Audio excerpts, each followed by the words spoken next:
This is Real Race Talk from Texas. It's the Revved Up Sports Show. Here's Bobby Chaffee and Rodney Rodriguez.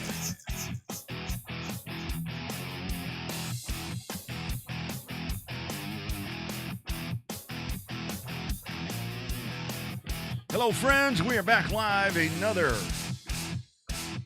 boom. Hashtag Real Race Talk as we dive in for another Monday of fun. After a great weekend of action, Showtime Bobby Chaffee, Rodney Rodriguez, all of you guys checking in on Race on Texas, RevvedUpSportsShow.com. We're just glad to have you guys with us. Also on the YouTube feed, which does kind of correlate right there into the Revved Up page. But Bobby, another weekend, dude. Man, here we go, dude. Heat of the summer, and the racing action continues to triculate up here in the state of Texas. I don't even know if that's a fucking word, definitely. But The weather's heating up. The racetrack. But definitely, I think it had a little bit of an effect on the car count for the first time at the real heat of the summer is there. Plus, you're the meat of the summer, so some of the car counts kind of suffered around the state. But for the most part, the racing that was there, the racers that were there to race, put on some really good racing throughout the year, throughout the night. Yeah, I think a lot of it is too. I mean, I was thinking about this over the weekend because this is actually. Oh, sorry about that. This is actually a weekend that I was actually able to kind of just sit back a little bit and watch different things. Like on Saturday night, I watched you guys at Texana and was kind of flipping back and forth between all the racetracks. Obviously, Friday night I was at Kyle. Jeez. Calm down. Been a long week at Waco, and there's just lots of places to race, and I think that's the one thing because you and I were talking on Saturday when we were doing the radio show. It's like, man, just look at Saturday. I mean, on down south. I mean, you had Edna, you had Marianne, you had 37. I mean, you had all of that, and there's a lot of places to race. I'm still amazed that these racetracks have amazing car counts, despite the fact that the competition pretty hot and heavy on avenues, and they can go out and do their thing. Yeah, definitely. There's a lot of competition for the racer, which is what you want as a track owner, right? I mean, you want to make sure that you've got your people that want to race for you and be there. I think that's why sometimes the Cotton Bowl ecosystem is so successful. That's why the Kennedale ecosystem is so successul, where the guys want to be there and they're not just showing up to just show up and race. They're showing up because that's their track, right? And you're seeing that with a little bit of the I-37 crowd. The Edna crowd has it too, down at Texana. Obviously, the Corpus crowd has it amazingly well. But we did see that deal come out today where the Texana said anybody that showed up, they go down to the race ranch and win, they get a bonus.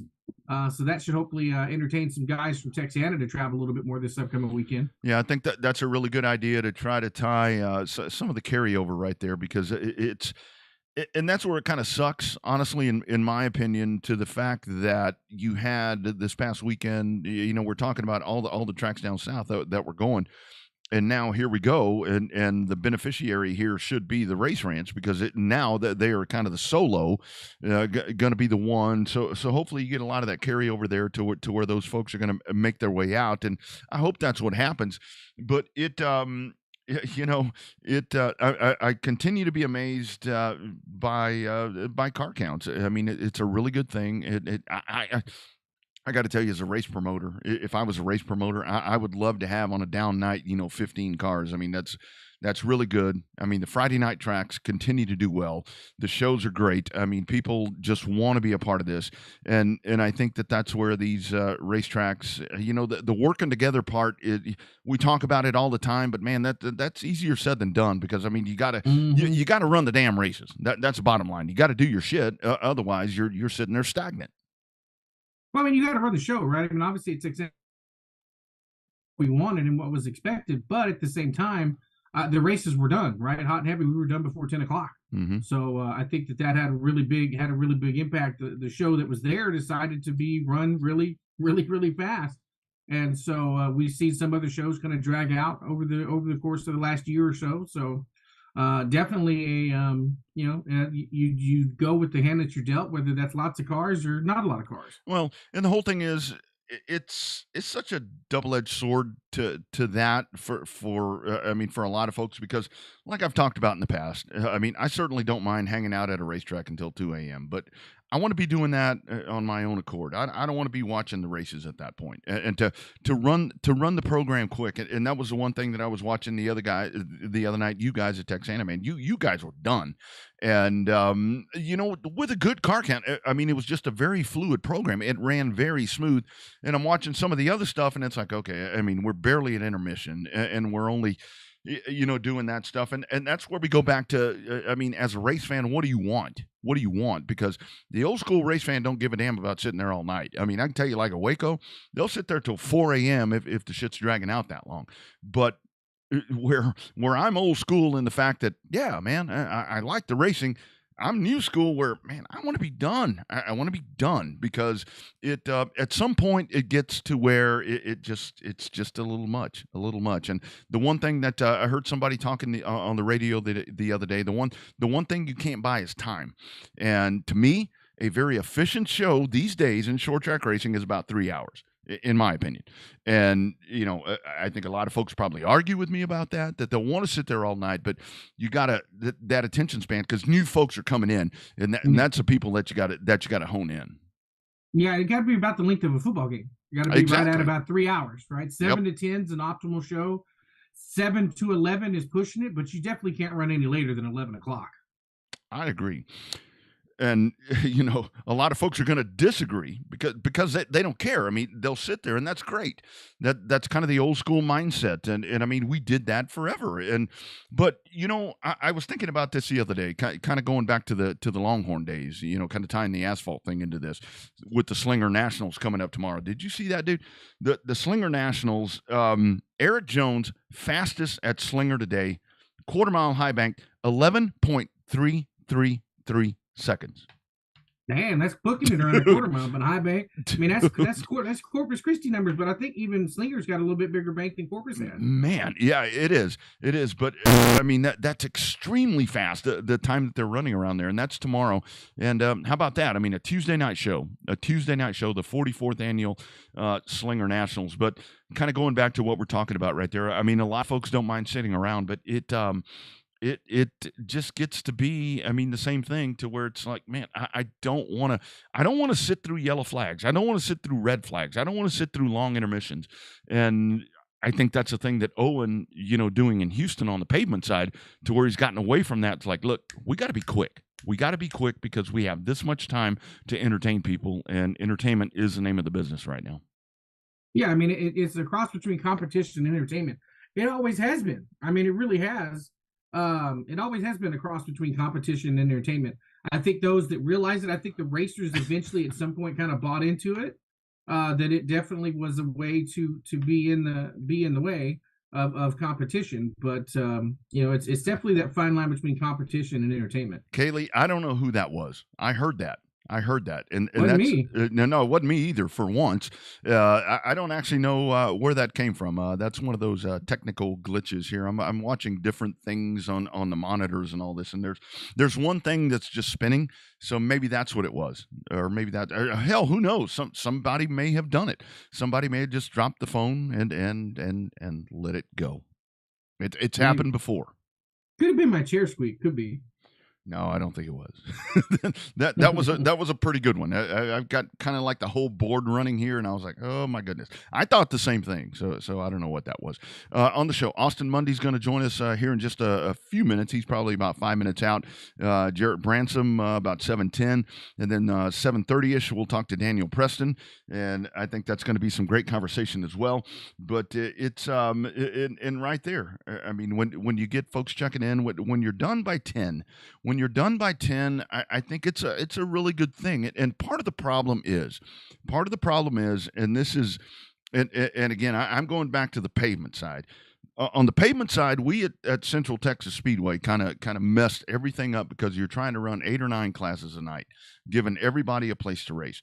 because you had limited amounts of race dates to get stuff done, and that's really where stuff started. And a lot of the dog and pony stuff that I like to call it, with the downtime and all that, people don't care about downtime, and you can sit there and play music and do all these different things, but people can play music on their phone all damn night long. They don't want to hear it over the PA. They want something happening. So to me, like we're talking about right here, between 10 and 11, that's efficient. Start at 7, be done. Be done. Entertain them, good racing, get them out the door, and let them hang around. If they want to hang around, let them hang around, but not watching the shit on the track. I think it's weird though. Like you've experienced it too. Maybe it's a little different up in Waco, but I mean, I invite the people to the pits as soon as the races are over all the time, but you never see They don't go. Everybody just goes home. They don't Nobody go. goes to the pits to hang out anymore like we used to do 10 years ago. Yeah. 20 years ago, 30 years ago. Yeah, it's never that. I mean, people don't care to go down there. I mean, they'd much rather do like a meet and greet and all that stuff. And I know the last time out at Houston, we had a lot of folks that were a little pissed off that wasn't happening. But at the same time, I mean, that meet and greet thing in Houston is going to be between 6:30 and 7. And you want to go stand out on that hot asphalt? I mean, it's a small amount of people, and this is where we go back to the whole concept of being there all night long. It's a small amount of people that want to do that. I don't. If I was a fan, I don't want to go stand out there. I mean, especially when it's the same. When every week every race it's the same batch of folks that are going to be there. I'd rather go to the pits afterwards. But then this is where coming back to the whole thing about going to the pits. This is where if you run the show efficiently, they can go to the pits at 10 o'clock, and there's still time, to be able to do whatever. You're not going to the pits at 2 a.m. So Yeah. I don't know, dude. It's a lot. It's a lot. That there's totally different thoughts on this entire topic. Well, I guess it does depend on who you talk to. I prefer an efficient show, although there is such a thing as too efficient of a show, because sometimes during main events, when you're running too fast, you got to allow the people to break, even if it's just in between a couple of main events, to run to hit the head, to go down and grab some refills or food or whatever the case may be. But they need a break too for just a minute. You can't just run all the main events from point A to point B and not stop. There's got to be a little downtime for them to take a quick break during some of the main events. Yeah, and I think this is where I'm so impressed with so many of these racetracks, to where and dirt racing does this so well, to where it's efficient in the sense that where on pavement we sit there, we jack around in between stuff, it's like you get done and name the dirt track, insert the name, it doesn't matter. You have a heat racer done, the other one's waiting, the other one's rolling out, and I think that's the efficiency that I'm looking for. An intermission, to me, 15 minutes max, to be able to do that. But when you start talking about when you have a lower car count, I mean, that's where it gets tougher, because it's like, okay, so what are these people going to do in between? If like you said, if it goes too fast, I mean, if you get a sprint car race, and that's the thing, talking to Austin Mundy here in just a little bit, if you get a sprint car race, the other night at Waco, we had, 25 ASCS sprint cars. And my thought was, okay, if they go wire to wire, this show is going to be really quick, because, and they didn't, but like you're saying right there, if it's too quick, that kind of derails the whole thing that we're talking about right here.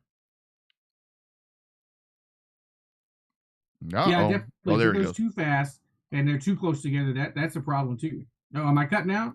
A little bit. You I thought I didn't see you move for a minute, but yeah, you're kind of frozen up there a little bit. The joys of live radio, right? There you go. You're coming back in. Everything's good. But so that's kind of the. I got an idea. I may go run and get the hot spot when Austin comes on. No, you're totally good.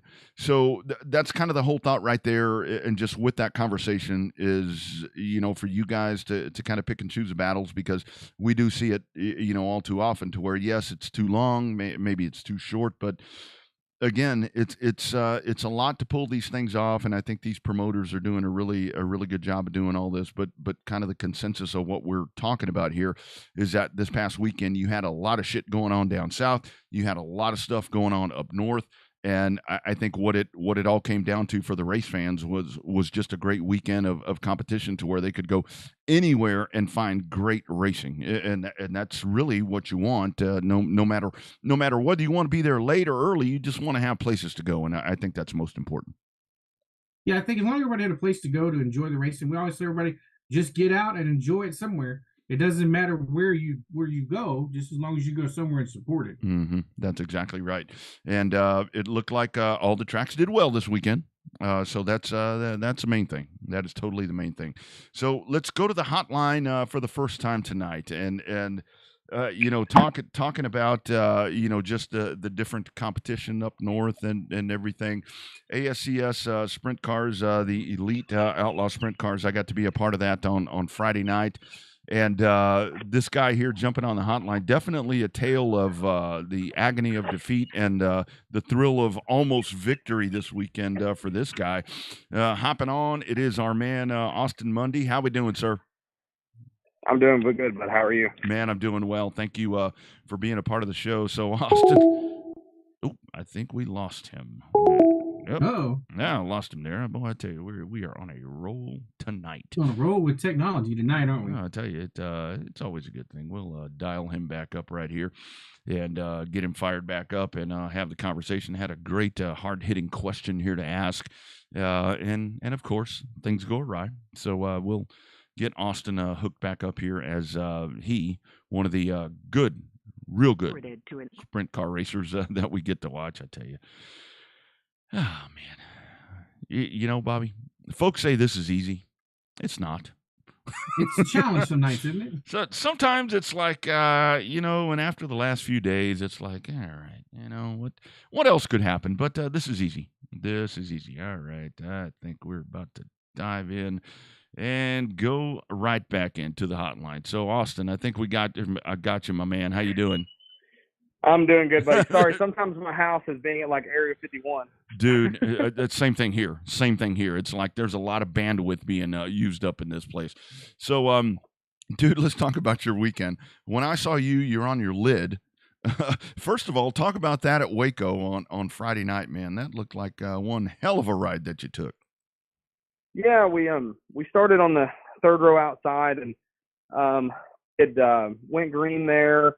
Made a lap, and I was on the top edge of the racetrack, and the gentleman in front of me was also on the top edge of the racetrack, and I think off of turn 4 he got loose, and when he did it spit him down the straightaway, and so I plugged the hole on the outside and just ran right up against the wall, and about midway down the straightaway he just turned right to try to go back to get on the cushion in turn 1 and 2, and I just happened to be right there, and he apologized to me the next night. So everything it's good on our end, but definitely tore up a lot of stuff on his and our car. Oh, sure. Man. Yeah, that sucked. So, Austin, do you come to expect that with sprint cars? I mean, do you guys build into the budget when you're trying to make your budget for a racing season? Do you build in thinking you're going to eat 2 cars maybe with somebody else doing something or flipping these things over? Because they seem to flip over pretty easy, and it seems like everybody has spare wings and spare shocks and control arms and all kind of stuff. But I mean, do you guys plan for that when you make your budget? Man, I have, in my opinion, the 2 best car owners in the country, Shane and Sherry Thompson. They own all of our equipment, and we've got, I want to say 4 cars. And enough stuff to build 3 or 4 cars. And so, we all the time are trying to make sure that we have spares and that way, because, we're not racing for points, but it turns out that we're kind of in the points battle. So, in this instance, we tore a car up on Friday and came home with a pile of scrap. So we had to reevaluate come Saturday. And luckily we had everything in house to build another car. Got another car out for Saturday. So, it's just kind of one of those things that we've been really fortunate. I need to knock on some wood, but we've been really fortunate we haven't harmed a car in, I want to say 4 or 5 seasons now. So, this one was just kind of one of those racing incidents where it was kind of out of our hands in a sense. I'm not trying to throw all the blame, but it was just kind of out of our hands, and it was just, you get that in sprint car racing. It's just part of the sport, part of the game, and it just is what it is. That really is the thing. I mean, it seems like everything happens so fast out there, and there's not a lot of time. I mean, there's not a lot of time to react to that. So talk about Saturday. You head to Devil's Bowl, and it's a back-to-back. I didn't know that you had to put a whole different mount together right there. You guys get that done, and hell, a good finish there. That had to put a little bit of a good bow on a weekend that really started out and seemed like it was going to be pretty damn messed up. Yeah, for sure. I mean, it was tough. We spent most of the day Saturday putting a car back together, and we didn't get to the track until late. Devil's Bowl's, I consider that my home track, and yeah. We knew we had our work cut out for us. There was 3 or 4 really, really good guys in the field. That's no shame to anybody else in the field, but there were 3 or 4 professional race car drivers there. And, to come out there, we led some laps, and just, I just wasn't as good through the middle of the race to make it happen. There at the end, I felt like I was keeping pace with the leader, John Carney, but it just didn't work out. But yeah, like I say, come home with a car in the trash can on Friday and to come back with a solid points night and to at least put it on the podium was a really good night for us. For sure. So, Austin, before we talk about the series itself, let's talk about you and your racing experience. Not everybody seems to want to start out in a sprint car because Rodney and I both have been racing a long time, but there's no way you put us in a sprint car. So how'd you actually end up in the sprint car you got right now? Buddy, so basically the gist of it is, I grew up racing go-karts around the area. When I was a really little boy, I just really wanted to be a sprint car driver, and the cars are just super radical and really open, and as a kid they're just the coolest looking cars, and so I raced karts around the area until I was, I think, 12, and then 13, 14, 15 years old I ran micros around the area for a couple seasons, and that really wasn't our thing, just because you have to have a special skill set to work on the micros, because everything is all motorcycle and wiring harnesses and chain driven, and everything is just totally different. And I got in a sprint car when I was 15 and just started racing local. I took 5 years off to go to college.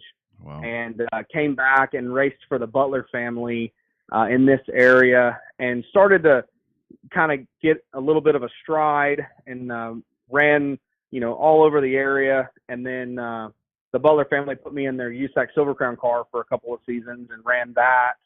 And then Mr. Butler, he passed away in 2018.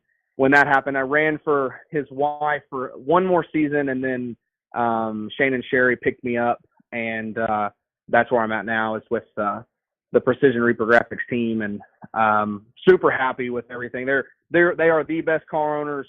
I wouldn't trade anything I got. I mean, they're really, really cool and down to earth, and get it. My car owner has raced a sprint car, and so he gets it. I mean, he gets the game. He gets that sometimes you may win one night, and you may, maybe a hero one night and a zero the next. So it's just kind of the way the game plays. Yeah, all a part of the game. So let's talk about that ASCS, the Elite Outlaw Series, from this past weekend. I really like right there. You got the 410s, you got 360s, you got some 305s. I mean, all of that right there. The motor rules right there. That's kind of a game changer in my opinion. With sprint car racing, to where it's like, come on out. I mean, not run what you brung, but kind of run what you brung. I mean, just kind of talk about that. And when you talked about a points night, you're the point leader. Just kind of talk about the series right there. It looks like a really cool series to be a part of. Yeah, Nathan Moore and Danielle Moore, they put together a really good series.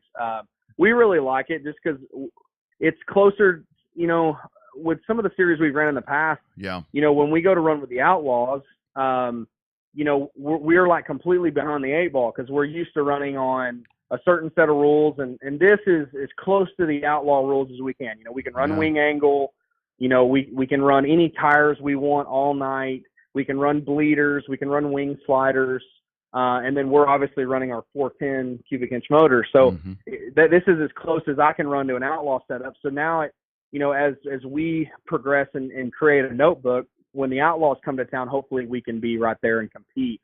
I felt really good at the Outlaw show early in the year at Devil's Bowl, but I mean, when there's 28 cars in the field and 22 of them can win. I mean, they're just that good, and they're just on a different level. But the series is really good. I mean, I think it's a great idea for the sport. I think half of the races now have been won by a 360. Yeah. So I mean, I think there's a time and place for all of it. Even the other night, I mean, I think John Carney had a Dash 12 motor in his car, which makes 100 less horsepower than some of the bigger motors. And then like the third place running car, they've got kind of a special, I don't really know exactly what it is, but I think it's just a different setup. It's not an all aluminum motor, and they've, it opens it up to guys that want to play and want to, not necessarily have to spend $30,000, $40,000, $50,000 to put an engine in their car. I love that. So also you talked about competitive nature in the World of Outlaws, right? In terms of that, we know that there's a lot of guys that can win. Can you put into perspective those that don't know how much the leap is or how challenging it is to go from an ASCS season to go to a World Outlaw season? Yeah, I mean, I feel like on any given night, and this is just me really giving more credit to our team and our car, but I mean, I feel like on any given night we can compete for wins. But when the Outlaws come to town, if I just make the show, that is a win in my book. I mean, they are that good. I mean, I think I've, attended 6 to 8 World of Outlaw shows, and I think I've been a part of like 3 or 4 features. I mean, it's, trying to come out of a B main, qualifying is everything, and they're just on another level. It's down in this part of the country, I feel like we can race and compete, and I feel like we're really, we race really, really well in this area. But again, man, it's kind of the situation is that if the Outlaws would have been there on Saturday night, I probably would have been lap traffic. So it's no doubt. We're just trying to sharpen our tool as much as we can. That way, when we have a chance to race with those guys again, that we can showcase our speed a little bit. So Austin, I got to ask you. So driving the 410. I mean, if you jump into 305, I mean, is that one of those things where you're like pedaling this thing and it's like, come on, go. Come on, give me something. Yeah. Talk about the difference. There's a lot of that. It's really tough. I say a lot of times that the 305 is harder to drive, just because you can't if you bobble in that car, the cars really want to lug, and if you get them to lug coming out of the turn, I mean, you pretty much will blow a whole straightaway trying to get the momentum built back up. And the speed is definitely not there like in the 410, but I think the cars and everybody's stuff is so close in the 305. I mean, the motors are so close, the cars are so close, and I mean, it really makes it tough.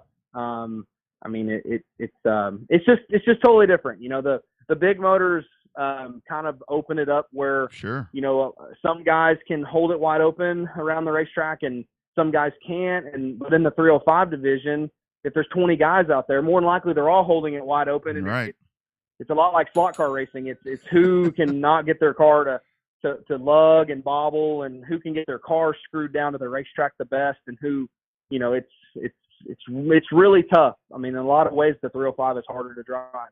No doubt. The 410 is really where it's at, in my opinion. Though they're just a ton of fun to drive. And, man, they're just nothing else like it. I bet. So, Austin, here's a weird question. So, Roddy and I's background is with announcing, and sometimes we have a hard time trying to explain to fans the difference between a pure stock, a hobby stock, an I stock, a factory stock, all that stuff, right? The difference is, do fans are the sprint car fans more educated to know the difference between a 305, a 360, and a 410? I mean, do they come up to you and say, "Hey, what are you running?" Or they just say, "Hey, this is a kick-ass sprint car"? Like, what's the difference in that? Do fans know the difference between the 305s, the 360s, and the 410s? I really think they can. We notice a difference in the fan count, and I know that might sound goofy, but like when you go to a 305 show, it's the fans in the stands are thinner, but when you go to a 410 show, I mean, it's normally a sellout crowd. It seems like. I think the fans see it in the speed. That's kind of how. I mean, even me as being a race car driver. When I go to a lot of these racetracks, it's hard for me to tell the difference in some of the modified divisions and some of the street stock divisions and stuff on what is considered the beginner class or what is considered the higher end class. And most of the time I have to tell on sound and just visuals, can just see it on that alone. I think some people were kind of doubting the series on if it was going to work. And I think the fans just can see the speed difference. I mean, it's a large difference in the speed between the 305 and the 360 and the 410. I mean, they're just totally different in speed. So yeah. It's I think it, I think it's, for some fans it's harder to tell. Like the other night, I don't think most fans could have said, hey, that car's got this engine or that car has this engine. I just think that they understand that the cars are really moving around the racetrack really fast. Yeah. This is probably not a field of 305s. This is, there's all sorts of engine packages in the field, and they're not 305s. Well, and I can tell you, Friday night at Waco, I mean, I got there early, to do my work, and you guys had that parking lot full. I mean, those folks knew the difference because you guys had them jammed to the rafters, and it was a really cool sight out there to see so many folks out there and a great car count, and with the doubleheader for you guys. So rest of the year, obviously, following the tour. Anything else outside of the tour that you may be doing as we get past the midway point of 2023? Yeah, buddy, we're gonna run the rest of the Elite Outlaw Wing schedule. We're gonna probably try to run some 360 stuff.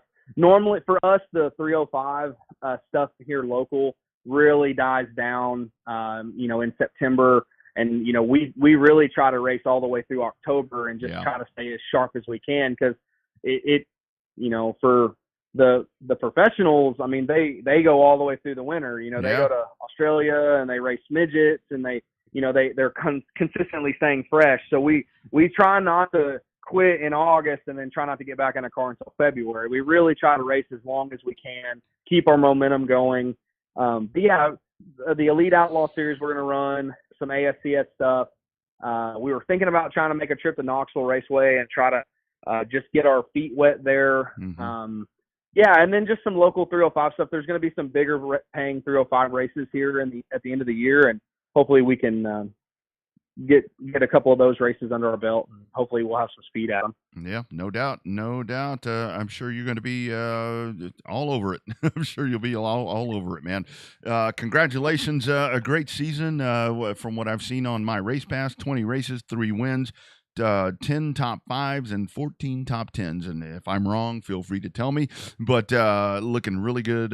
Points leader there in the Outlaw Sprint series, and looking forward to the rest of the year, my man. Thanks for being a part of Revved Up this evening. No, I really appreciate your time. You bet, man. Take care. Thanks, buddy. See you bet. There he goes. And it was, I wanted to talk with him because that was quite the tumble. I was going to pull the video for it, but I got tied up. I don't know why I got tied up, dude. I have nothing else to do right now. Well, you never know. I mean, there was stuff to do, dinner and stuff like that. Well, yeah. But anyway, but quite the tumble that he took right there. And I didn't realize there that they had to put another car together and come on back out at top 5 right there at Devil's Bowl and continuing to lead the points. And you really can. I think that's the one thing that, like when he talked about right there with the 305s, you definitely can tell the difference, because watching those 410s, I mean, it did look like to me, I've seen the Outlaws a couple of different times there at the CBS, and to see those guys on the racetrack at Heart of Texas, and we should have asked him, because this was a cool weekend to me for the ASCS, the non-motor rule class, that they were on the quarter mile and then went to the half mile. Dude, I would have loved to see him on the half mile. Dang it. I bet that was really cool to see. I'm sure it was a lot different. I mean, obviously going from a normal, but I bet when you get to Devil's Bowl and the bigger tracks like that, that's definitely when you're going to see the difference between the 305 and the 360s for sure, but definitely the 410s. The 410s in there, they're going to be lights out on a half mile. Oh yeah, I mean that's the one thing right there. When we start talking about, Slinger and all these different places, and then you see them at Pensacola with the asphalt stuff. You can definitely tell the difference. But that series right there, I really like what they do because, like he was talking about, that's the one thing that the more people that I talked to throughout the weekend, that they kept telling me that they're like, this is the closest that you're going to get to the World of Outlaws, without having the World of Outlaws, and that's pretty damn high praise right there because I mean that is the standard when it comes to that. But I mean, sprint cars, man, I love what you asked him right there because it's you're kind of waiting. It's like, okay, hold on. You're waiting for something to happen. They never disappoint. Always such a damn good show. Yeah, the fans love sprint cars. And clearly, I guess they do know the difference between a 305 and a 360 and a 410. So we'll find out when Gulf South heads down to Texana here in a couple of weeks with the ASCS Gulf South Reborn. So we'll see how many sprint cars. I want to say those are probably going to be 410s if ASCS is in town. Ooh, man, that's going to be quick around that place. That's going to be fun. That'll be a lot of fun. But they got their own They got their own announcer, dude. Damn. Do they? Damn. Yeah, Sean, my man Sean, got to meet him the other night, and he's like, "I'm here to announce." I'm like, "Dang it!" Have at it. I'm like, "Have a good show, dude." So, yeah, really good stuff. Great conversation. Well, but one Mike and Edna, so it looks like I got to share. So. Yeah, there you go. Austin Mundy. He is the point leader there in the ASCS sprint cars. Stick around, you guys. Coming up, Jarrett Bransom is going to join us. We'll talk to him. Good weekend for him at Kennedale. We'll talk about all his adventures, all that and more later in the show. Daniel Preston. That should be fun, too, from down south. Hashtag Real Race Talk, the Revved Up Sports Show. You guys stick around.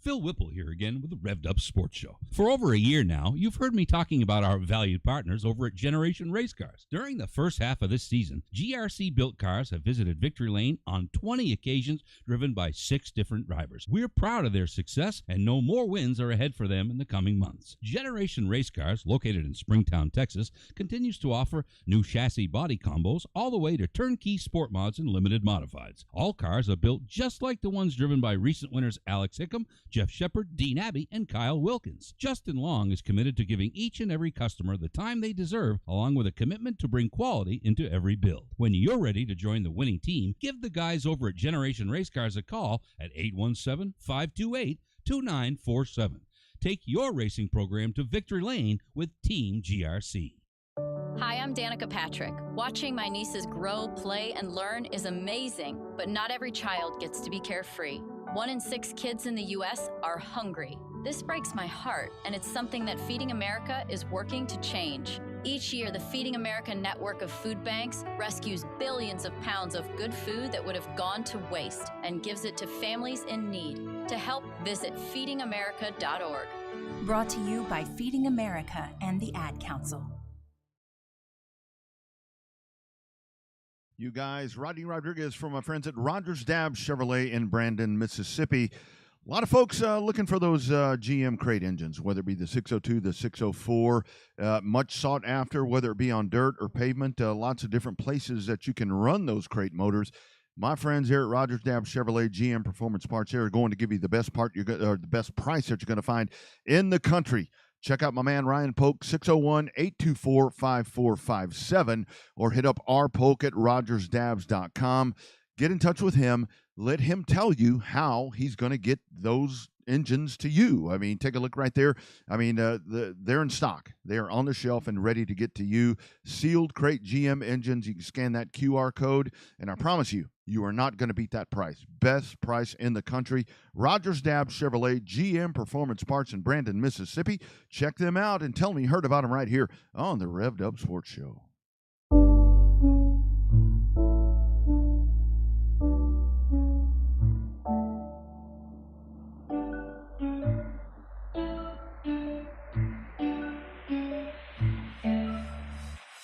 All right, back here live on another Monday night edition of the Revved Up Sports Show. Good conversation with sprint car ace Austin Mundy. Lots of good insights. I like that discussion between the 305, the 360s, and the 410s. I really think that sometimes that goes under the radar.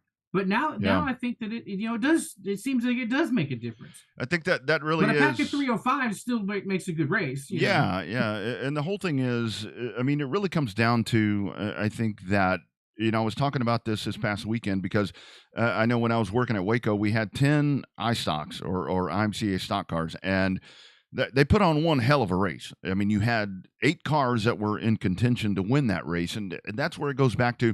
I think with the 305s, the one thing that I like that he talked about right there is that it does seem like to me that would be the harder one to drive because you can't hammer down. I mean, you can't stand on the gas and just kind of get away from the field. You have to there has to be some precision. You have to figure out a way to make that car faster.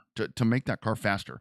And I think that really made a lot of sense. That's great conversation right there. That 305, I love that question. The 305 versus a 410, a lot of folks just don't get it. But when you think about it, that's a lot of cubic dollars that you're separating right there. Oh yeah, by a ton. I mean, obviously the 410s tend to be a little bit more aluminum based engines and stuff like that versus, you're just your standard. I want to say a junkyard 305, but I mean, 305 definitely not the same as the 410. So, I mean, I think the 360s in there kind of a happy medium in there between the two motors, but it seems to work. Whatever they did with the ASCS Outlaw, that's something that works. I guess it's kind of like the Bandit Outlaws, I guess, a little bit. Well, and I think it's kind of like we talk about on pavement, with the Outlaws. I mean, we have the Outlaw cars, the Outlaw late models. Those guys, I mean, a lot more that they're able to do. And to me, now that we're trying to do, like in Houston, the bootleggers and whatever you want to call them, like a stock thing right there, to me, that really seems like kind of the difference right there, to where you're trying to hone that thing back in.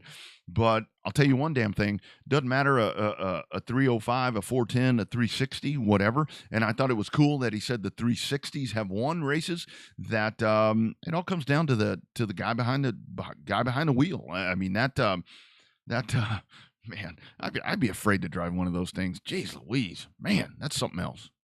I remember always trying to get H to make a couple of hot laps of one. He was like, no way am I going to get him one of those. Yeah. Joe Cantrell kept trying to put him in one for years into a sprint car, but H always said no. So yeah, no doubt. Well, I know the last time I drove that dwarf car, it kind of felt, I've never driven a sprint, but it kind of felt sprintish the last time that I drove. Let's go back to the hotline, jumping in right here and going back to just talking about guys that with a great weekend here. This guy felt victory lane himself. First time on the program as well. It is Jarrett Bransom. How we doing, sir?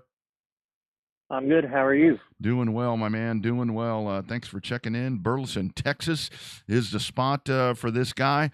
My man, talk about the weekend. Parking it in Victory Lane. Looked like a fun weekend. Yeah, well, Friday started off kind of rough. I broke a transmission at Boyd. Yeah. So then we came home Saturday and put one in, and then went out to Kennedale and was able to pick up the win.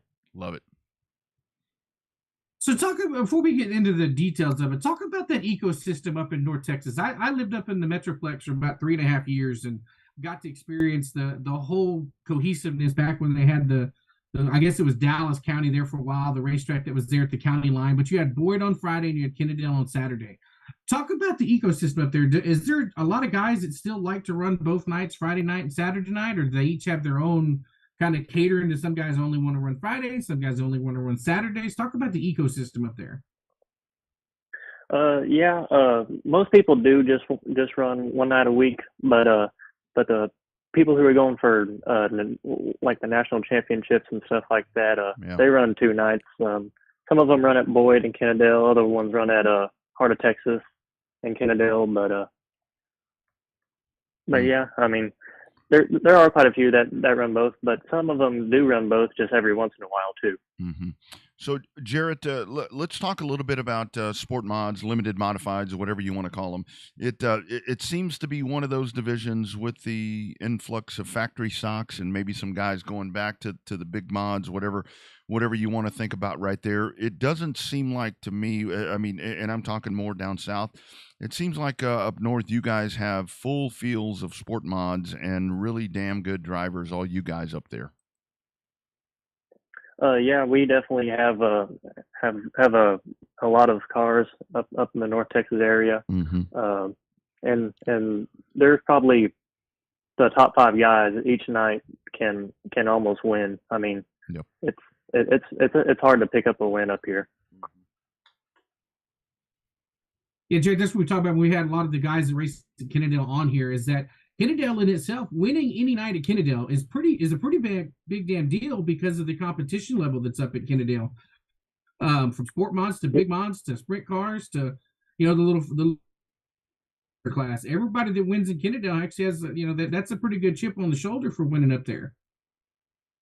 Right. Yeah. Kennedale always has a lot of cars, and like I said before, at least the top 5 in each class can win on any given night. So getting a win at Kennedale is definitely no easy task. No doubt. So Jarrett, obviously talking about sport mods, let's talk about your other car. I mean, those IMCA stock cars. To me, that is the coolest class of them all. I mean, modifieds and all that are great, but I'm a stock car guy. Talk about those stock cars, man. You've had a lot of success in those. Those look like just a ton of fun to get out there and race, and you can race wherever the hell you want to do it across the country. Right. Yeah. They race them. Yeah. Anywhere in the country, like you said. I started racing a stock car when I was 14, so I've definitely had a lot of experience in those. But I only raced that at Kennedale on Saturday, just because 2 cars, 2 nights a week. It's a lot of work. Yeah. But it's definitely fun. Yeah, no doubt. So, Jared, what's your opinion on IMCA sanction? I mean, some people love it, some people hate it, some people love to hate it because you got to buy the stamp parts and you've got to pay the sanctioning fees and all that good stuff. But isn't it nice to know that they basically have your back to a certain extent? I mean, obviously we talked about just now you go anywhere to race, and that's really cool. But in terms of, I think from the track's perspective, it's nice that they have the ability to go to IMCA, but I think the racers get a chance to go too. So how do you end up feeling about a sanction like IMCA? I like the IMCA sanction. The stamped parts and all that. I just wish the price was a little bit lower because they are kind of high. But I do like that they are all the same parts, and everybody has, basically the same, the same type of parts. So that way, no one's really right above anybody else in that aspect. But yeah, and I do like how all the tracks that are IMCA, you gain national points that way. So any track that you go to that's IMCA, you're getting points out of that deal. Isn't that, I'm glad you mentioned that with IMCA and so forth. I really think that the one thing that impresses me about everything happening up your way, it seems like racetracks, and again, I know cooperation is a big word. Racetracks really seem to want to cooperate and give you guys a place to be able to race as much as possible and kind of work together as much as they can. I know the bottom line is that they have to have the races, but they really seem to try to afford you guys the opportunities to race as much as possible up there in the DFW area. Yes, definitely. Well, like the modified deal, the modified car count here a couple of years ago, it was really starting to get low, and it looked like we might have to cut them out. But all the tracks came together and said, okay, we'll run modified this night, and then y'all can run modified the other night. So I think that did build the class back up, definitely. And I think if any other classes start to go that way, that the same thing can happen. Agree. I love that. So I've got one last for you, Jared. In terms of a factory stock versus the iStock, we always get that battle because they look alike to a certain extent. Some fans can't tell the difference. Obviously, we can tell the difference from being announcers and racers in the class. Is factory stock's going to eventually price itself out, or is it one thing where you're still going to have enough guys and ladies that can race in both classes and have both classes be successful? Yeah, I mean, factory stocks and iStocks, they're 2 completely different cars. They have different setups, they have different tires, they have different motors, different transmissions. So the factory stocks, they're a little bit more affordable. So I definitely think that they will stick around a little bit longer. And of course, there's still these big $high shows for factory stocks too. So some of these guys are still getting factory stocks just to race those shows too. So. Balance of the year for you, my man. Obviously, racing up there at Kennedale. Anything that you're going to be doing outside of kind of the home region there? Any big, bigger stuff that you're going to go chase? What's the plan for you the rest of the season? Well, for now, I'm just gonna keep running Friday nights at Boyd and Saturday nights at Kennedale. And here in September, we have the IMCA Super Nationals for the Southern Sport Mod at Kennedale. So I'm looking forward to that. And then after the normal point season ends, I plan on just traveling around these some local tracks here and hitting the big shows. Yep. Isn't that the cool thing, Jarrett, for you guys up there? You've got them there. I mean, everything is right there. I mean, it's not a matter of you have to go, wherever. I mean, you've got so many different hubs right there where you can chase some big shows and you can race every damn week. And I mean, that's got to be pretty cool for you guys up there. Yeah, it is, and it's a lot more fun that way too. Instead of having to drive 2, 3, 4 hours just to go race somewhere, and it takes a lot of money that way too. And I think that's what kind of killing the sport a little bit too, is because like down south, there's not a lot of IMCA tracks. So these guys who want to race IMCA and live down there, they're having to spend a lot of money to come up here and race IMCA. Mm-hmm. That's right. That's right. Great point right there. That may be the quote of the night right there. Jarrett, great weekend, my man. Congratulations on the win there, and keep doing it, dude. We'll do this again soon. Keep digging, brother. Proud of what you're doing. All right, and I appreciate you having me on. You got it, man. Take care. Thank you. You bet. Jarrett Bransom, another one of the good dudes right there, and it is, I mean, him, just a consistent season that he's putting together, doing what he's doing. I love what he's talking about right there, because it really does seem like to me, because when we do see, and Bobby, you and I have talked about it, for the last couple of years with the sport mod thing. It's like up there, they don't have a problem getting those cars together, and I do see. I'm so proud that we see a lot of folks, that a lot of our guys and ladies down south, they're going up there. I mean, they're chasing that stuff, and I mean, I think that's huge. I think that's huge, because to me, the sport mod class is so important. Limited modified, whatever you want to call it. To me, that it's kind of that buffer in between that really it's the show that can steal the show. With the quality of driver and that particular car in the environment that we're in right now. I think so. I mean, I think it has its place. A lot of people, as we talked about, we ended up running both in hot laps, ended up running both the modifieds, the IMCA modifieds, and the sport mods together at the same time. Mm-hmm. When there are two of them together on the racetrack, you can tell the difference in the two cars. Sure. I mean, the motors, the speeds, the bodies, you could so tell the difference between one on the track at the same time. But the problem is they don't race together at the same time. So I can understand where your newer fans may not understand the difference between the two. Both are really important in the ecosystem of a racetrack. Mm-hmm. I mean, especially if you have like a junior limited or you have like an eco mod class. I mean, you've got it's like boom, you start out in the eco mod, start out in the junior limited, move on up to the sport mod after you run a couple of sport mod, limited modified seasons, whatever you want. Then granted, you got to get a new car, but then you move up into the big mods and stuff like that. So it's a really integral part of an ecosystem at a racetrack.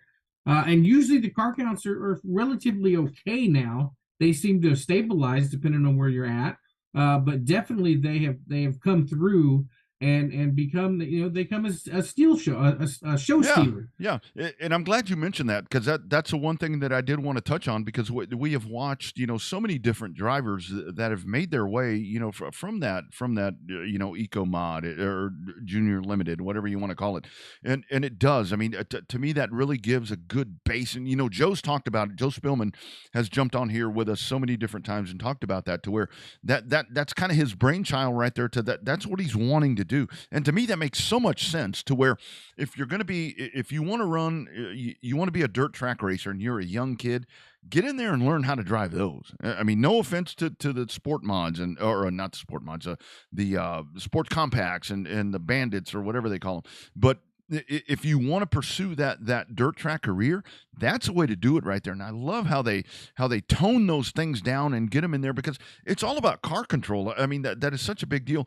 And getting out there driving a four banger, a stock car, that's not that's not going to set you up for success. I mean, if you want to run that for a while, that's great. But if you want to progress and get into limited modifieds and sport mods, man, get out there and drive one that's kind of toned down a little bit. And when the list goes on and on of the youngsters that are doing a really damn good job of making the climb up the ladder, and that's I love that. I mean, that's where, as a pavement person looking at that, I'm like, man, dirt is so much smarter than we are, because we ain't got nothing like that. We have nothing like that. It's like, here's a lot of money, jump in an asphalt late model and go tear some shit up. That's not what the dirt folks do. Yeah, I mean, I think it's there. I mean, I'm more of an eco mod guy versus a junior limited, because I'm way too old to run a junior limited car, but I've got no experience on dirt. I could start out in an eco mod class, right? So I think for me, I'm more the eco mod than the junior limited. Kind of the same thing with the sport compacts. I could drive one of those if I wanted to, but I'm not, because I'd rather run an eco mod versus the sport compact. So yeah. Maybe a hobby stock too could be kind of fun. Oh, dude, you'd love that. You would love that. I mean, that's one of those things to where, and again, this is where we go back to, with the factory stock versus the IMCA stock car. I would, talking to Tony Blankenship, the times that I've gotten to drive his cars, he's like, these cars can be as fast as a factory stock if you drive it the right way, which I have never done. So, having tasted that a little bit, I mean, to jump into one of those stock cars, I think would be tremendous. I just like that there's lots of options right there. And I'm impressed in the sense that the sport mods, the limited modifieds, or whatever you want to call them, that they're kind of coming back. They're kind of coming back, and I love what Jarrett was talking about right there, to where those racetracks work together, because with the other night with the outlaw modifieds, and again, this is where we get to the IMCA part.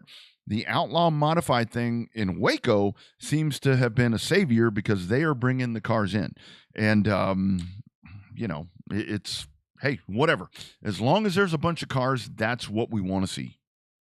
Well, even in the outlaw, we've Chris Morris has proven you can win with an IMCA legal car there at heart of Texas. So it's a competitive nature up there, and that's what fans want to see, right? It goes back to the competitiveness and the entertainment value. Depends on which one you put first. They're almost interchangeable, right? What is it? You spend money you don't have to beat people you don't like in front of people you don't know. Mm-hmm. That's exactly right. And people come out every weekend just to see cars go fast and do really cool stuff and flip dirt up into the crowd. And it doesn't matter really, people know the difference, but hey, just keep bringing them out. Keep bringing them out. Before we jump on with Preston, I do want to ask you, Bobby. So here we go. Thursday night, we've got the Slinger Nationals coming up tomorrow. You can catch that on Racing America. But Thursday night, here we go. We're back to Thursday Night Thunder. SRX is doing their thing on Thursday on ESPN, and I think that's something to where maybe a little bit more of a short track feel to that. For it's not going to be. I keep seeing people talk about, well, Thursday Night Thunder's back. I'm like, not even close. Not even close to what that. Not USAC, not midgets, not Silver Crown cars. No. Yeah, not even close. Your thoughts on SRX this year? I think it's something to where it's going to put some eyeballs on the sport, and hopefully this is something I think that can help short track racing. I think it's the closest thing you can come to having an all-star series of cup drivers. Like this, the format it is, being in the middle of the week, you've got so many cup drivers that are coming to do it. It's almost creating its own all-star tour for Cup Series. Granted, you got a couple of IndyCar guys coming in there. I think Ron Capps is coming in there. Marco Andretti's coming back. So you've got a sprinkle of IndyCar guys, but it's mainly just current and retired Cup Series championships. So I think that it's we talk about the All-Star race. Every race is an All-Star race for the Cup Series. This is a chance to see your favorite Cup guys away from a Cup Series, almost like an All-Star. Yeah. Well, and I think the thing is, you pop in a Tony Stewart, some of these folks, that definitely helps. That, will kind of capture some of the lost audience that maybe have walked away. Your thoughts on the race last night? I mean, I thought we were building up for something really cool at Atlanta, but they were racing the weather. I mean, they knew what was coming. Your thoughts on that one? All night long, the weather was the lead story, right? Yep. You knew it was coming. It was just a matter of how soon it was going to be. A lot of people online were pretty upset, saying they had all day to run the race. But it's clear, and it's a good thing, that NBC is wanting all these Cup races in prime time slots, whether it's on NBC or it's on USA. They want them in that 6 to 7 o'clock window. That's the same time frame as Sunday Night Football. I mean, that's when they put their top shows on. I think it's a great thing. Yes, it starts late and it kind of opens up the Sunday a little bit, but yeah, and it makes for a late night. But I think it's fantastic that NBC wants them on that late. Dude, I think it's great. I mean, the whole thing is, I mean, on a Sunday night, you can sit there and watch 60 Minutes or, whatever the hell's on network TV. Or, the thing is now it's a whole different environment. You can turn on, Dirt Vision and Speed Sport and all the different whatever. You can sit there and watch racing, whatever. But to me, the fact that our sport is being showcased in primetime on USA Network, I think that's so powerful right now with NBC. I mean, that's a big deal. That helps all of us. And I think folks just don't get that. They just don't get that part. Yeah, I mean, I think the way that it worked, they had a lot of momentum built in from all the extra press coverage around the world from SVG's win in Chicago. I wish that all mile-and-a-half racetracks would race like Atlanta. I think Texas Motor Speedway wishes it was reconfigured first to race like Atlanta. Goodness. But I think that it's do the drivers want that every week? No. Do we need it every week? No. Yeah. But it's a hell of a way to race around a mile-and-a-half speedway in packs like that. Yeah, it makes it really cool. That racing was pretty damn intense. I really liked what I saw there. It kept me on the edge of the seat, and I was disappointed that it didn't work out. And I know for the folks that said, well, they shouldn't have called it. You know what time it was? It was almost like 10 p.m. over there, so they had to do it. 10 p.m. Yeah. Even with the lights on a Sunday night, that's too late. Yep, no doubt. We were just having that conversation. To the hotline for the final time tonight here on the Revved Up Sports Show, a great July 10th program. Now we go south, talking to some dudes up north, and here's a staple right here that depending, I mean, you find one of these South Texas racetracks, and this dude's always up at the front. Again, for the first time to the Revved Up Sports Show, the man, the myth, the legend, Daniel Preston. How we doing, brother? Doing pretty good. How are y'all doing tonight? Doing well, man. Doing well. Thanks for jumping on here. Thanks for letting me twist your arm yesterday, buddy.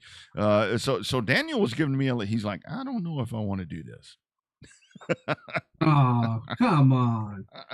As much stuff as he races, he can't be on the show. Come on, Daniel. What's going on with that? Oh, nothing, man. Y'all are really scraping the bottom of the barrel over here. Oh, shit. Oh, man. Talk about the weekend for you, my man. Sum it up for us, the weekend for Daniel Preston. This weekend, we drove north, went to I-37 Speedway with the Limited, with the BD2, and won our heat race, and then started on the pole for the feature, and started first and drove it up to fifth for the final, and we did pretty good. I didn't make the changes I need to for the feature, but it's a learning experience. So we're gonna be back out this weekend at South Texas Race Ranch. So getting the car ready for that. Awesome. So I just got to know, is there anything that you don't race or don't have access to? I've seen you race everything from one of those Predator carts all the way up to like an Eco Mod to a big mod. I mean, I've seen you race a little bit of everything. Is there anything that you haven't raced that you want to? I haven't raced a lot of stuff, but I have raced a lot of things. Started go-karts when I was young, and kind of ended go-karts and got out of the racing scene for a few years, and I raced RC cars for many years, and wow.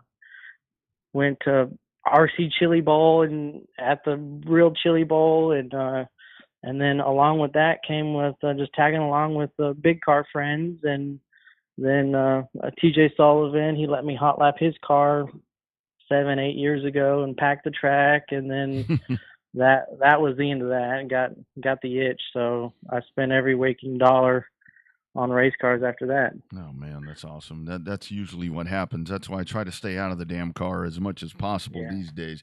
Let's talk about limited modified, sport mods, modified. Let's talk about all this. We've had that conversation so many times. It seems like around these parts that limited modified sport mods, they're kind of making the comeback. They kind of fell off a little bit, but it seems like, I know the factory stock thing kind of hurts them all. But it seems like we're in a really good place with these divisions around here. Yeah, I say so. The sport mod or limited mod, they've been a pretty much solid class since for a long time, and a lot of the older guys that were racing them have kind of phased out of it, which no fault of their own. And then now all the younger guys are coming in. Like the fresh blood, I guess, at least down south here. Mm-hmm. Now the sport mod class down here is a lot younger than it used to be, and so like Nathan Titzman and Gilbert Perez and Marcus Maklicek, and it's a lot younger than it used to be. But those old guys can still jump in a car and go spank our ass any given night of the night. So. Yeah, no doubt. But it's a fun class for sure. Y'all probably hear it a lot, but South Texas is in my opinion, we've got the fastest sport mods. Like Marcus Maklicek, he was winning down here, and then he drove up to Kennendale, and he looked like a lap car, but he won the race. Mm-hmm. That Sport Mod Nationals last year, and then he comes back down here the next week and finishes third. Mm-hmm. Like, we've got some fast sport mods down here, and it's just not a lot of them like to travel. But it's a long ways to come to Corpus, so it's anywhere we got to go north. So it's a long way to haul anyway. That's right. So, Jana, we were talking about the discussion between the Eco Mod, Junior Limited, and moving on up to the Sport Mod. So I know you didn't take the same car, but talk about the experience you gained from an Eco Mod. How much of that actually legit transferred once you got into the Limited Modified? Very little of it, actually. The only thing that really was pretty similar is the weight of the car is pretty similar. The way you can throw the weight around. Mm-hmm. It's a completely different motor package for what our E-mods down here are. I don't know about up north, but our E-mods down here are a little detuned. Mm-hmm. I don't even know the rules for the E-mods up north, but from what I've seen, I've been to a few races up there, and man, they fly. They look exactly like sport mods, and they fly. Yeah. The E-mods down here, they're pretty quick, but they're on slick tires versus up north. They run on, I think, the H500 tire. Mm-hmm.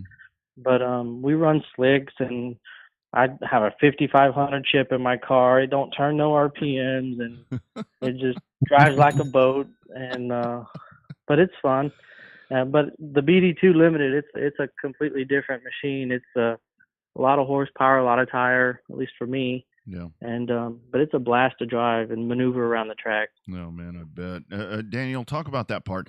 It talking about some of the young dudes that we have, and we have this conversation on this show all the time. And feel free to say whatever you want to say. It sometimes some of the young dudes, they the real young dudes, they that respect thing kind of goes out the window. And when you get to racing around those guys, I mean, talk about that part, because it really is. I mean, when you've done this a bit and you start racing these younger, studs, it's like, oh man, it gets to be a little challenging sometimes. Yeah, it is, and I'm sure I was the same way when I started racing. But you just, as a racer, like, I know if some new guy who's only had 2 races is lined up behind me, and he starts tagging me down the straightaway, I don't take it personal or whatever. Yeah. I know he's getting used to his car, and he doesn't quite know what his car can do yet, and I don't. It's no harm, no foul, but hopefully they don't keep making that mistake over and over again, week in and week out. So you just gotta play it nice and go talk to them like, hey, like, I know you hit me, whatever, no big deal. Just just not do it again, but just be cautious, because maybe the next guy's not going to be as nice as me. I love that. That's awesome. See, he's taking on the old guy mentorship. I see that. That's you impressive. did, Daniel. Yeah, you did good, right? The old guys left. You're filling in the shoes. Yeah. I mean, nobody can replace, Lawrence doing that all those years. But you're filling in the seat real good. Oh yeah, I've been racing big cars for, I don't know, 6-7 years, something like that. But I'm not a young buck, but I'm not an older guy by any means. So I've made a bunch of laps. I've been racing pretty much every weekend for a few years now. Mm-hmm. Yeah. No, that's a good thing. And talking about that with the racetracks down here, how cool is it that you do have? I mean, you can go to Texana, you do the race ranch, you go to 37. I mean, there's, folks don't realize in Texas that those places are pretty damn far apart. But at the same time, for us, they're not that far apart. How great is that whatever it is that you're racing, you've got them all right there in your holster where you can go out there and race every damn weekend. Yeah, it's real nice. I live actually right in the middle of all three of them, so pretty much whoever's racing whatever, I just load it up in the trailer and go. So that's awesome. For me, Corpus is about 30 minutes, and then Edna and 37 are both about an hour and a half for me. But it's not that bad. But if I were gonna go to Cotton Bowl or Hot, that's 105. That's a 3-4 hour drive. But yikes. I've done that plenty of times. If these South tracks aren't racing, I'll go to 105 or Cotton Bowl. Last year I even went to TMS. I guess when TMS was open 2 years ago. Mm-hmm. But it's good stuff. So, but I mean, you traveled all three tracks. I mean, two-sided question. One, do you have a favorite? And two, how much do you have to change your driving style between the three tracks? I don't really have a favorite. I just like to race. Corpus is a little closer to me. I really don't have a favorite. It's just Edna's more of a paperclip than all of them. 37's a little more circle than all of them. Mm-hmm. But I don't have a big favorite. Like literally, if they're racing go-karts tomorrow at Corpus, I'll go race go-karts. I've got the wife and kids racing go-karts, so they always want to go out there. So I got three kids, and two of them are racing karts, and they got a ladies class down there, and my wife wants to race, so it's a family thing. So I just race whoever is racing wherever. Yeah. Isn't that the cool thing, Daniel? It seems like, I mean, for all of us, I mean, this is why we do it. I mean, we've probably started in this because of family, and we keep doing it with our family, and then we meet people, and we're all family. I mean, we're just all family. Isn't that what's so damn cool about this sport is, we've got family members everywhere. I've got so many family members in Corpus and so many family members in DFW, and it's all because of racing. This is what we do, and it's just so much fucking fun. I mean, there's no other way to put it. Oh yeah. Last week at Corpus I was racing, and then I was watching the video, and it was I was out front, and both my cousins, Chris and Brian Rye, were behind me. I was like, that's pretty cool. My grandpa would roll over in his grave if he saw that. Oh, but there's just a lot of family, and then there's the racetrack family. Like all my buddies, man. There's probably 6-8 of us that anywhere I want to go racing, they all just tag along and haul their cars wherever we want to go. So it's a huge family, and it's a group effort. If someone wants to go to Edna, we'll go to Edna. If someone wants to go to Waco, we'll go to Waco. It's awesome. Yeah. Isn't that the cool part about down there? I mean, I talk about it a lot of times on here where I'm like, that Corpus area to me, I mean, you mentioned the Rise right there. To me, that down south, I mean, and in Texas, I mean, that is the place. The Corpus area has generated so many great racers. I mean, down there along the Gulf Coast, man, that it's got to be cool to be carrying on that tradition there with some of the best that have ever wheeled these damn race cars in Texas. Oh yeah, definitely. It's you got the Whitakers, you got the Mexicheks, you like them alone, and all of their kids. There's multiples of each of them, so they're all hard to beat. shit, a couple of weeks ago, I jumped in my buddy TJ Sullivan's Pure Stock, and first time ever in it, and Stephen Whitaker III outran me. So yes, I know that that feeling. wasn't fun. Yes, I know that feeling, dude. But he's just a kid. Like, he gets out of the car and wants to go throw footballs with his friends and like eat nachos, and he just wants to be a kid. But he's out there spanking all these adults. So no, man, it's kind of humbling. Yes, I know that feeling well. Yeah, and I never really did I guess ball sports when I was growing up, so I was always had broken bones and stuff, so I never could do any of those team sports, and racing was always there for me. My family always raced, so it was always on the back burner for me. But yeah, that's awesome.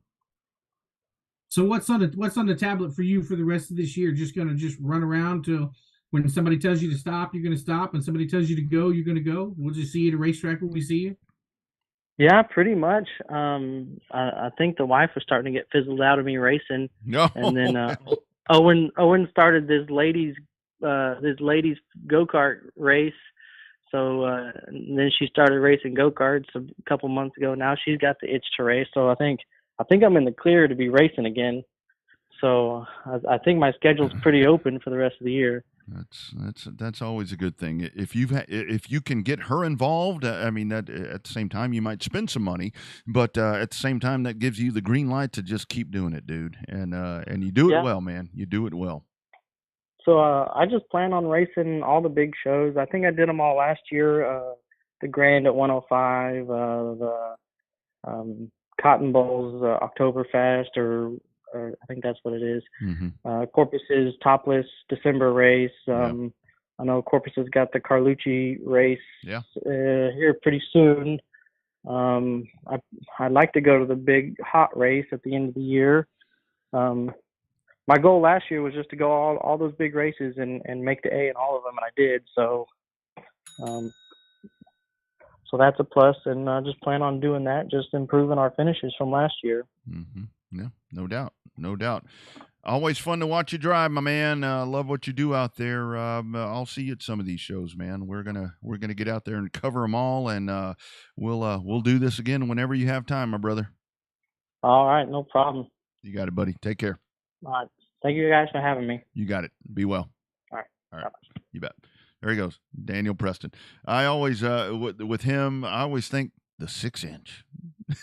As always, that's what I was going to ask you about the 6-inch, but yeah, that's always the one thing. And with him right there driving those BD cars, I mean that's kind of a cool mount to dive into those, because they're always really damn good. And he is. I mean, he's really good at what he does as well. I mean, that's the whole thing. I mean, like he was talking about right there. And I love the goals that he's talking about. You know, get to these big shows and make the A main, because these shows are loaded, dude. I mean, these shows are loaded every freaking year. And yeah, really, really good stuff right there with what he does.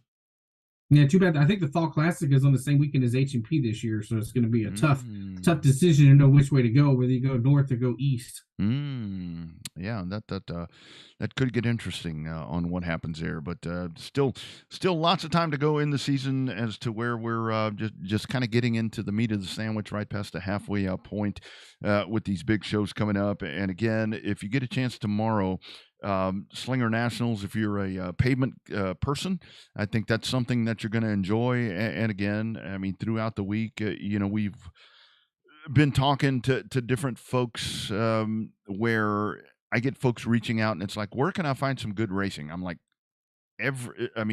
doesn't matter the day. I mean, go to Race on Texas, go to Racing America, go to Flow. You can find something really good each and every night if you're a short track racing fan. And I think that's something that is extremely important for folks to know, that they have that avenue right there to just catch good racing each and every night. I mean, you got to pay for it, right? It's not free. But you got to pay for it in terms of, I mean, there's a dirt track racing every single night of the week all across the country.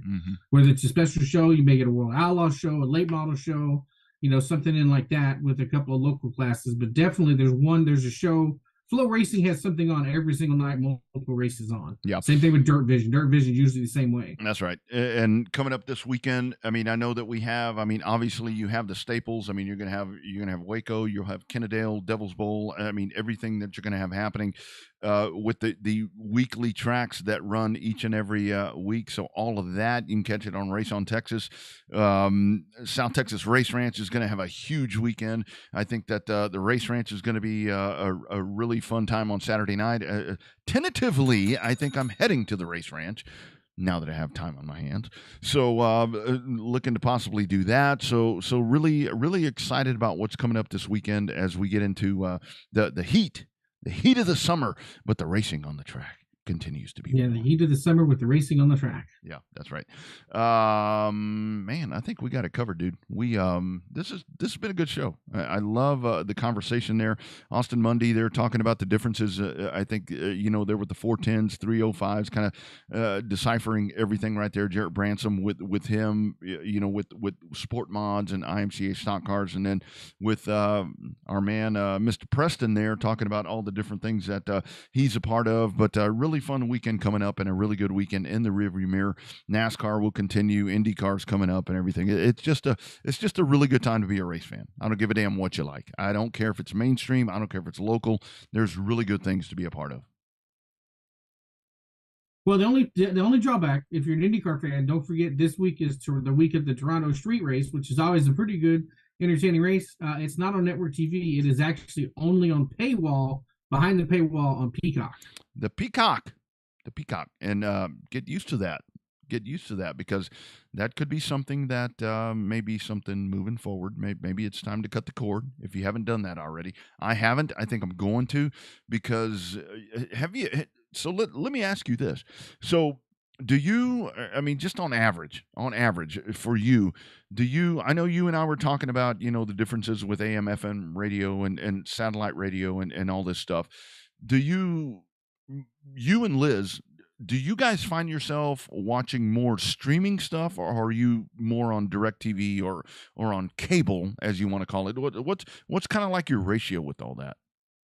I don't know. I watch a lot of YouTube, which has become my new favorite network television is YouTube. There's a couple of YouTube channels I follow. And NFL's there. So it's free. Yeah. NFL's going to be on there, but it's not free. It's not free.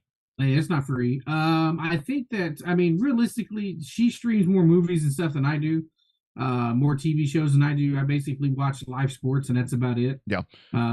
So that's where I kind of need that's where I need to have the cable until they decide to do what they're going to do with ESPN, spin it off, or keep it on, landline cable or something like that. So I'm not completely ready to cut the cord, but we have all the online services just like everybody else. We have everything but Apple. So. And that's really the thing, because I know, like with my folks at my house, I mean, they're watching Netflix or Apple TV or Prime or whatever the case is, and that's where you really get in there. I mean, when you have the base price of DirecTV or Dish or Spectrum, whatever it is, and it's like, okay, so because you're always flipping around, but I will tell you, the one thing that I found over the weekend was there was something that I really wanted to stream, and the damn connection wasn't right. And we talk about on this show all the time. It's like, I can't help it. That's the one thing. But again, if it rains, your satellite might cut out. I mean, your Spectrum may not work. So it's. I think unless you have the old antenna and the rabbit ears, that's really the one that's going to be the staple. But if you're doing that, you can watch 4 channels like we used to have growing up. Now that's the only way we can watch KXAN locally, NBC. Oh, by the way, yes, that is out. And I got a really, yeah. So so when that happened, I messaged DirecTV, or I tagged DirecTV on Twitter, and they sent me a not so good message about that I needed to reach out to whoever owns whatever. I'm like, guys, I was just trying to have a shock effect here. Don't get crazy. They explain. They talk to the other. It's all the same shit. Totally, it's all about money. Totally. The other person's fault, but whatever. Great program, great weekend, and you guys, we've got some good. Oh, shoot! Oh, sorry, wrong one. I can't even see over here. I got to put my readers on. But all right, here we go. We will do this again next week after another fantastic weekend of racing coming up. Find yourself a weekly racetrack. Your plans this week, my man, and your weekend plans. What you got going on? I don't know. I got the weekend off. Apparently, I'm dog sitting for my sister, so that may limit where I'm able to go. But yeah, weekend off in between shows there at Texana. Got to get ready for the ASCS Gulf South series to make their return. So we get to host those guys coming up on the 22nd. Just working on the schedule, trying to plan some of these big shows around some of the UTSA football games. So it'll be fun to get it all shaken out. Yep, super good stuff. See you guys at Waco. Most likely see you guys in Corpus on a back-to-back. And don't forget, I think we're going to be on the air on the Horn. Right? On Saturday. Should be. Thank you all for asking about that. We'll have more details about where that show may be going. But, yeah, we'll do it again. See you at a racetrack soon. He's Bobby. I'm Rodney. You guys be well. Take care of one another. Be nice to someone. You never know what they're going through. You're going to feel better as well afterwards. #Real Race Talk. It is the Revved Up Sports Show.